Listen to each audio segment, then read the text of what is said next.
ಎಲ್ಲ ಆತ್ಮೀಯ ವೀಕ್ಷಕ ಬಂಧುಗಳಿಗೆ ಸ್ವಾಗತ.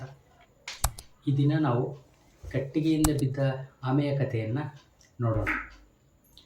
ಒಂದು ಸುಂದರವಾದಂತಹ ಸರೋವರ, ಅಲ್ಲಿ ಕಂಬುಗ್ರೀವ ಅನ್ನುವಂಥದ್ದೊಂದು ಆಮೆ ವಾಸವಾಗಿತ್ತು. ಅದೇ ಸರೋವರಕ್ಕೆ ಸಂಕಟ ಮತ್ತು ವಿಕಟ ಅನ್ನುವಂತಹ ಎರಡು ಅಂಶಗಳು ಸದಾ ಆಹಾರಕ್ಕಾಗಿ ಹುಡುಕಿಕೊಂಡು ಬರ್ತಾಯಿತ್ತು. ಹಾಗೆ ಬಂದಂತಹ ಹಂಸಗಳು ಈ ಕಂಬುಗ್ರೀವ ಆಮೆಯ ಜೊತೆಗೆ ದೇವರ್ಷಿ ಮಹರ್ಷಿಗಳ ಕಥೆಯನ್ನು ಚರ್ಚಿಸ್ತಾ ಕಥಾವಿಲಾಪದಲ್ಲಿ ತೊಡಗಿರ್ತಿತ್ತು. ಹಾಗೆ ದಿನನಿತ್ಯ ಇವುಗಳ ಬದುಕು ಹೀಗೆ ನಡೀತಾ ಇತ್ತು. ಒಂದಷ್ಟು ದಿನಗಳ ಕಳೆದ ನಂತರ ಅನಾವೃಷ್ಟಿಯಿಂದಾಗಿ ದಿನದಿಂದ ದಿನಕ್ಕೆ ಆ ಸರೋವರದ ನೀರು ಕಡಿಮೆಯಾಗ್ತಾ ಬಂತು. ಹಾಗೆಯೇ ಸರೋವರದ ನೀರು ಕಡಿಮೆಯಾಗ್ತಾ ಬಂದಾಗ ಸಹಜವಾಗಿ ಆಮೆಯಲ್ಲಿ ಸಂಕಟ ಉತ್ಪಾದನೆ ಆಯಿತು, ದುಃಖ ಆಯಿತು. ಆಮೆ ದುಃಖಗೊಂಡಿರೋದನ್ನು ನೋಡಿದಂತಹ ಹಂಸಗಳು ದುಃಖಗೊಂಡು ಆ ಆಮೆಯನ್ನು ಕೇಳಿತು, ಕಂಬುಗ್ರೀವ, ಹೀಗೆ ಸದಾ ನೀರು ಕಡಿಮೆ ಆಗ್ತಾ ಹೋದರೆ ಹೇಗೆ ಬದುಕು ಅಂತ.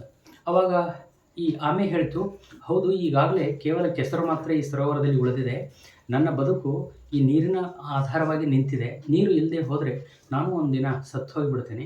ಹಾಗಂತ ಭಯಪಡುವ ಅವಶ್ಯಕತೆ ಏನಿಲ್ಲ. ಧೈರ್ಯಗೆಡಬಾರದು. ಎಂಥದ್ದೇ ಪರಿಸ್ಥಿತಿ ಬಂದಾಗಲೂ ಧೈರ್ಯದಿಂದ ಅದನ್ನು ಎದುರಿಸಬೇಕು. ಆ ಧೈರ್ಯವೇ ನಮ್ಮನ್ನು ಉತ್ತಮ ಸ್ಥಿತಿಯ ಕಡೆಗೆ ಕೊಂಡೊಯ್ಯುತ್ತೆ ಅಂತ ಹೇಳಿ. ಹಾಗಲ್ಲದೇ ಉತ್ತಮವಾದಂಥ ಅವಕಾಶಗಳು ಸಿಕ್ಕಾಗ ನಾವು ಅದನ್ನು ಸದ್ಬಳಕೆ ಮಾಡಿಕೊಳ್ಬೇಕು. ಭಯಭೀತಗೊಂಡು ಹೆದರ್ಕೊಂಡು ಕೂತ್ಕೊಂಡ್ರೆ ಯಾವುದೇ ಕಾರ್ಯ ಸಾಧ್ಯ ಆಗೋದಿಲ್ಲ ಅನ್ನುವಂಥದ್ದು ಅದರ ಮಾತಾಗಿತ್ತು. ಧೈರ್ಯ ಹೊಂದಿದ್ರೆ ಹೇಗಾದರೂ ಮಾಡಿ ಉತ್ತಮ ಸ್ಥಿತಿಯನ್ನು ಹೊಂದಬಹುದು.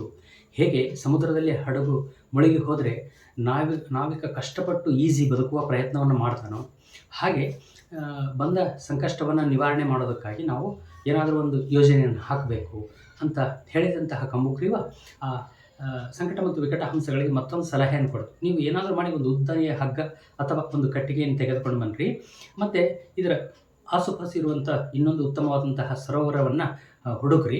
ನಾನು ಆ ಕಟ್ಟಿಗೆಯನ್ನು ಅಥವಾ ಹಗ್ಗವನ್ನು ಮಧ್ಯೆ ಹಿಡಿದುಕೊಳ್ತೀನಿ. ನೀವು ಆ ಕಡೆಗೆ ಈ ಕಡೆಗೆ ಹಿಡಿದುಕೊಂಡು ನನ್ನನ್ನು ಕರೆದುಕೊಂಡು ಹೋಗಿಬಿಡ್ರಿ ಅಂತ ಸಲಹೆ ಕೊಡ್ತು. ಆ ಸಲಹೆ ಹಂಸಗಳಿಗೂ ಒಪ್ಪಿಗೆ ಆಯಿತು. ಹಾಗೆ ಒಪ್ಪಿಗೆ ಆದಂಥ ಹಂಸಗಳು ಒಂದು ಸಲಹೆಯನ್ನು ನೀಡಿತು. ಆಮೆಗೆ ಒಂದು ಸಲಹೆ ಕೊಡ್ತು. ಏನದು ಅಂತ ಹೇಳಿದ್ರೆ, ನಾವೇನೋ ನಿನ್ನನ್ನು ಹಾಗೆ ಕರೆದುಕೊಂಡು ಹೋಗ್ತೀವಿ, ಆದರೆ ಹೋಗುವಾಗ ಮಾತ್ರ ನೀನು ಮೌನದಿಂದ ಇರಬೇಕು. ಒಂದು ವೇಳೆ ನೀನು ಬಾಯಿ ತೆಗೆದುಬಿಟ್ಟು ಅಂದರೆ ನಿನ್ನನ್ನು ರಕ್ಷಿಸೋದಕ್ಕೆ ಕಷ್ಟ ಆಗುತ್ತೆ ಅಂತ ಹೇಳಿತು.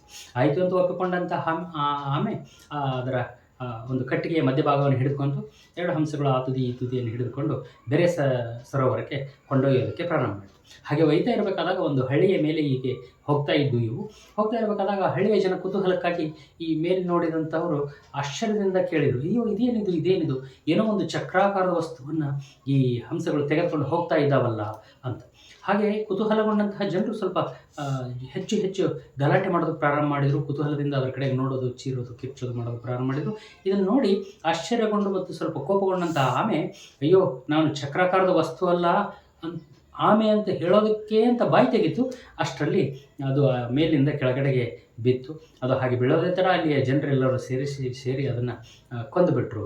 ಹೀಗೆ ಹಂಸ ತೆಗೆದುಕೊಂಡು ಹೋಗ್ತಾ ಇರಬೇಕಾದಾಗ, ಆಮೆಯನ್ನು ಕರೆದುಕೊಂಡು ಹೋಗ್ತಾ ಇರಬೇಕಾದಾಗ ಅವುಗಳ ಸಲಹೆಯಂತೆ ಮೌನವಾಗಿರೋದನ್ನು ಬಿಟ್ಟು ಮಾತನಾಡೋದಕ್ಕೆ ಯಾವಾಗ ಆಮೆ ಪ್ರಯತ್ನ ಮಾಡಿತು, ಆವಾಗ ತನ್ನ ಪ್ರಾಣವನ್ನು ಕಳೆದುಕೊಂಡಿತು. ಈ ಕಥೆಯ ಸಾರ ಇಷ್ಟೇ. ಆತ್ಮೀಯರು ಅಥವಾ ನಮ್ಮ ಹಿತೈಷಿಗಳು ಹೇಳುವಂತಹ ಮಾತನ್ನು ಚಾಚೂ ತಪ್ಪದೆ ಪಾಲಿಸಬೇಕು. ನಮಗೆ ಒಳ್ಳೆಯದನ್ನೇ ಬಯಸುವಂಥವರು ಹೇಳುವಂತಹ ಮಾತುಗಳನ್ನು ನಾವು ಅನುಸರಿಸಬೇಕು. ಅದರಿಂದ ನಮಗೆ ಉತ್ತಮ ಗತಿ ಪ್ರಾಪ್ತಿಯಾಗುತ್ತೆ. ಒಂದು ವೇಳೆ ನಮಗೆ ಹಿತ ಬಯಸುವವರ ಮಾತನ್ನು ನಾವು ಕೇಳದೇ ಇದ್ದರೆ ಸಂಕಷ್ಟಕ್ಕೆ ಒಳಗಾಗ್ತೀವಿ ಅನ್ನೋದು ಈ ಕಥೆಯ ತಾತ್ಪರ್ಯ. ಧನ್ಯವಾದಗಳು.